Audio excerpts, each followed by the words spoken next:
New update reached us for Evil Dead, and it's great time to have a look how this game developed from the release. So welcome to our channel, and before we start, we would like to ask you to subscribe to our channel, and let's go. The Evil Dead franchise has always been a vertical property for a video game adaptation.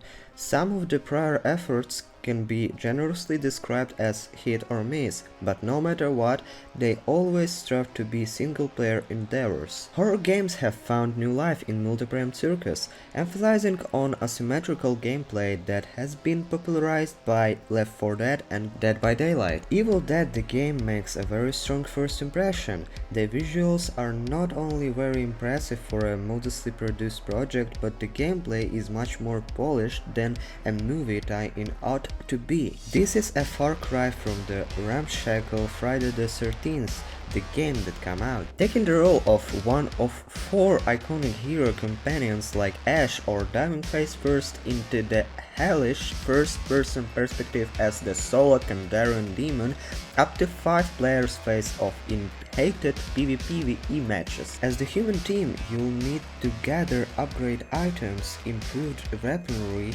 and critical objective items to banish the Kandarian demon back to the underworld. All the while, the devastating force of monstrosities like Henrietta or Evil Ash will do everything in their power to stop you from achieving your goals. Both roles provide wildly different experiences that maintain an excellent flow of moment-to-moment gameplay. Every iteration of Bruce Campbell's Ash Williams is represented, and the attention to details impresses. Details in 1981's Ash, such as his preppy boy haircut and young face, have been painstakingly realized. The dumpiness of old Ash from the TV show is accurate and on model, as well as the placement of the scars and cuts on the face of an army of darkness Ash. Evil Dead the game is primarily a multiplayer experience, so there is an Ash for every occasion. Players can opt to focus on assuming the role of one of 4 classes. Ash from 81 is support style and lands in helping other players. 1987 Ash gets bonuses and perks for gunplay, while his 1992 iteration is all melee focused, and 2050 Ash is a leader class which focused on body buff and balanced stats. Every chapter featured in Evil Dead the game not only has accurate visual representation, but their classes also match their personality too. Ed in Evil Dead 2 was an aggressive dude, and in game he proved to be a formidable warrior class. There was a lot of thought put into each chapter's class designation. Dynamic weather effects like snow and rain sprinkle impressive flair between matches. It never gets old watching Arthur's medieval armor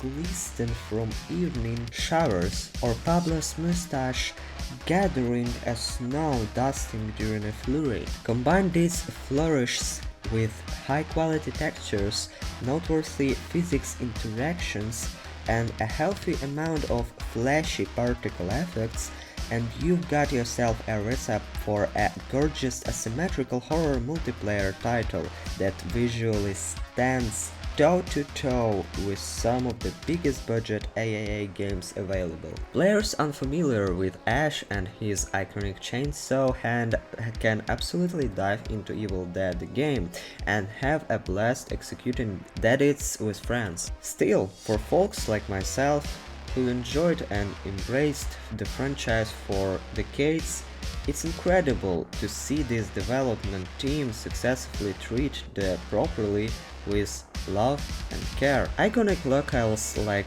Nobi Cabin from Evil Dead 2 are immaculately brought to life in this video game universe, with fun-centric notes like the possessed deer head and terrifying fruit cellar. Other poetic tributes like the pink fog upgrade items from Ash with Evil Dead demonstrate how familiar this theme is with all of the source material. If you've been a fan of Evil Dead the game was constructed from the ground up with you in mind. I can't overstate how impressed I am with the execution and polish of Evil Dead the game's launch. Rarely do multiplayer-centric titles come out of the gate this confidently.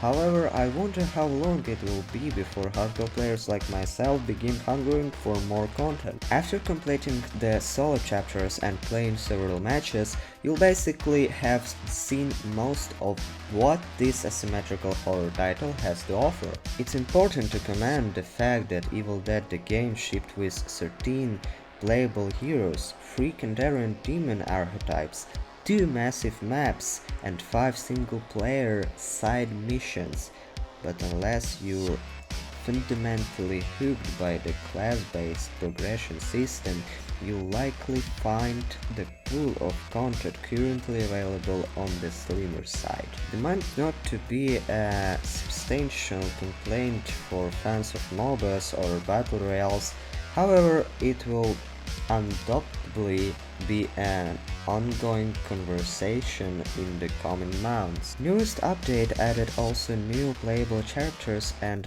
now game feels even more smoother. Other new features: new survivors Mia and David from the Evil Dead 2013, new demon Plaguebringer, new weapons Syringe and Nailgun, new mission Weekend and No Beast with rewards, 3 new screamers. Now missions can be played without following the numeric order. Now the cars receive damage second during the Dark Owns and the Necronomicon phases. Map selection in exploration mode. Overall game is on the current path and keep getting new players to join the game now. Thanks for watching this review and are strongly recommending you to try the game with this new update. See you in the next video.